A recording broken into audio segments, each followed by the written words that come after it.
This video is going to be a no part quick weave because I forgot to leave my leave out. So what's everybody do? Stay tuned. On the video. I know you heard me on the radio.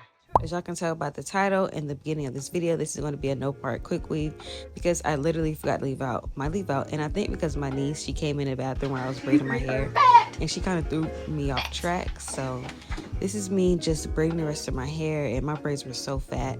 I could have took them out, but I was like, no, because y'all braiding out, I'm not a braider and I'm not a hairstylist. So braiding out my hair takes like a while. Probably takes like almost an hour. And that's when my braids are fat. I was like, I'm not doing a lot of braids. And I thought I was doing a thing. I thought I was done, and I realized, Oh my God, I just did all these braids and didn't leave out my leave out. I didn't know what I was going to do. I was in a state of shock. And then I was like, let me do some research and figure out how to do a no part. I'm not about to take these braids out. And I found Slave by Jordan's video. And it helped me look at me trying to figure out what I'm gonna do my flip, because he had like a little tip of laying your tracks the opposite way to make your like flip over method look good, if that makes sense. So I start by putting down the bond shield. I use the clear one. You can use the dark one or the clear one. I use both. It just whatever I have on hand, and I put it all over my head, spreading it evenly and making sure it dries. I put a lot of layers of the bond shield because I really don't want glue in my head because that's so aggravating and hard to take out. So after I'm done with that, I'm still doing it. Going ahead. All right, I'm still putting it in behind my ear, y'all. I put it literally everywhere because taking out glue, it takes a while. You have to use a lot of coconut oil and all that stuff. So I do put glue like around the perimeter because I've seen that on TikTok, and when I do my quick weaves, it actually works. It keeps the cap down.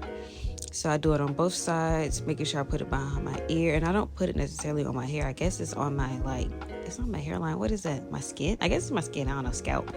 And I blow dry all of that, making sure that it is dry and not tacky. Because if the bond shield is like wet, your tracks won't stick. So that's why I do that. And then I got my pack hair that was already used by me in a previous quick weave. And y'all, the hair was kind of silky, and I should have washed it before I started doing my hair, but I didn't. So I sprayed a lot of dry shampoo. Anyway, I'm starting by measuring my track to like not really to the back of my neck, but kind of a little higher up than the back of my neck because I don't like a track like right there in the back. So I put it like by where the chunk of the braid is and slightly curve it. So all of my tracks are going to be curved until I get to the very top, and y'all see how I do that. And then I have a tip on how to make your curves better. Then I use a blow dryer to make sure that the glue is dry and my track is not coming out as I'm brushing my hair, because that's crazy. Some videos I was watching saying that the glue that I had wasn't the best, so the one I put on the screen is better. The 30-second glue is better than the one I had, but I've been using the glue that I have for a while, and it's never like steered me wrong or anything. So I'm measuring the track, and I curved it again and glued it on, and I start curving my tracks really early. I feel like I could have curved that more though. See, I took it off and then made it like a little bit more curved. In the beginning, I bring my second track to the front. You see, it's at the very front. Blow dry that again.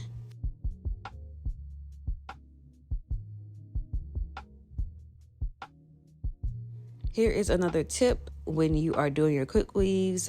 Make sure that the track that you're currently doing is overlapping your previous track. Because when I started to do quick weaves, that kind of like confused me. I don't know why. I did a quick weave and my like beginning tracks were longer than my like newer tracks. That makes sense. So the previous ones were long, and I would make the other one short, and it would kind of be like going inside. And I was thinking that that's curving. That's not curving. That's like making your hair very bulky and stack. Yeah, I was feeling myself a little bit, and I was like, I don't know about this, because the hair was so oily. Off camera, before I straightened my hair, I sprayed so much dry shampoo because I don't know why I put so much. Whenever I had my quick weave, I guess I put so much oil. I did have a middle part, so I had to make sure it was silk. And I'm like, look at that forehead. All right, so here it is. I started to make my tracks at the very top go the opposite way of my flip. That's what I learned with Slade by Jordan, like in that quick minute of me researching.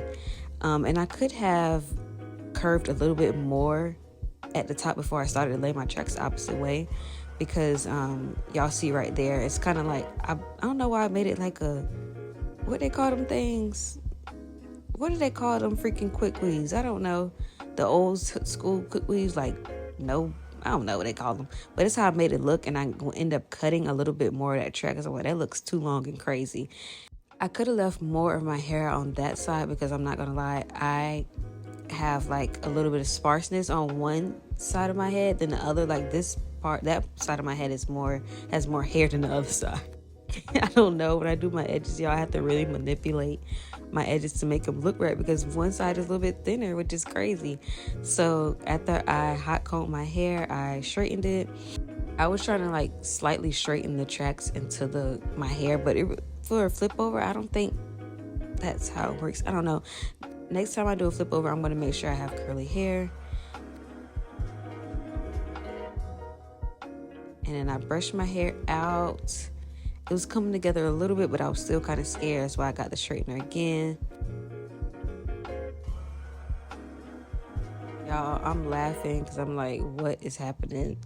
I don't know this outcome. I'm a little scared. And my hair is kind of blunt at the ends, because if you watch my previous videos or my shorts, I did cut my hair very blunt. So that's why it looks kind of like that. Then I started to feel myself a little bit. I'm like, hold on. Pocahontas.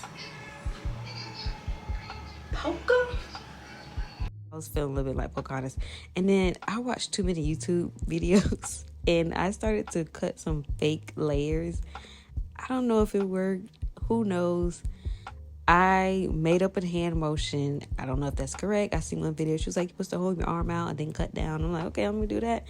And I was cutting something. I mean, hair was coming out. And hey, I'll learn one day. But y'all just be doing stuff. And this hair was, I think I got 2 packs of, I forgot to say that. I got 2 packs of that Velvet Remy when I first got it.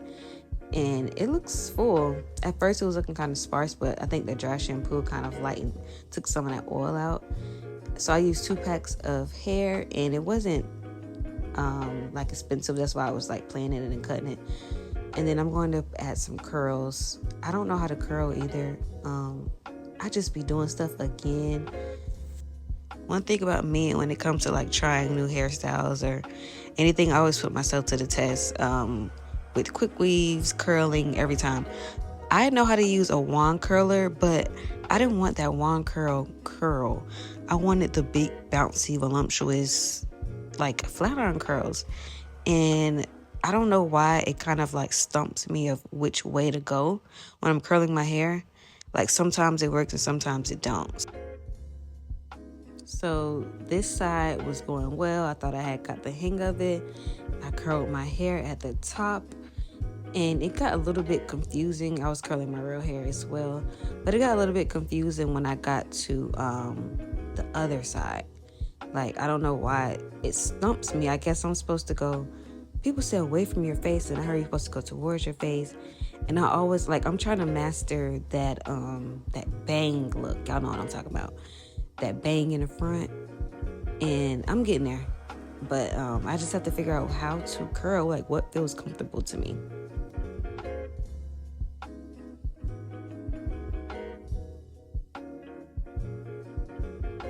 At this point, as y'all can see in my face, I was like, what's happening?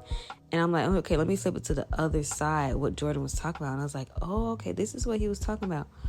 But y'all really didn't like that side, if that makes sense. Because I usually get my parts on the side of my nose piercing. So I really should have laid my tracks the opposite way, which was I should have laid my tracks that way and then flip my hair to where my nose piercing is. Yeah. And then y'all, I got frustrated. I'm like, asked my mom for help because she always know how to like kind of fix my hair when it goes bad. So I had to ask her for help. And y'all see me biting my lip because I'm like, what's happening? right now. So I added an edge, and then I came back and started to manipulate this hair, the heck out of the hair. Like, this hairstyle should be called manipulate tutorial, because you have to, like, no part, you have to just keep touching and playing with it. And it came out really cute. Like my sister said, it looks like I have tape-ins in, and it does. And I like the fact that it's not all together. It's kind of like messy. So thank y'all for watching. On the video. I know you heard me on the radio.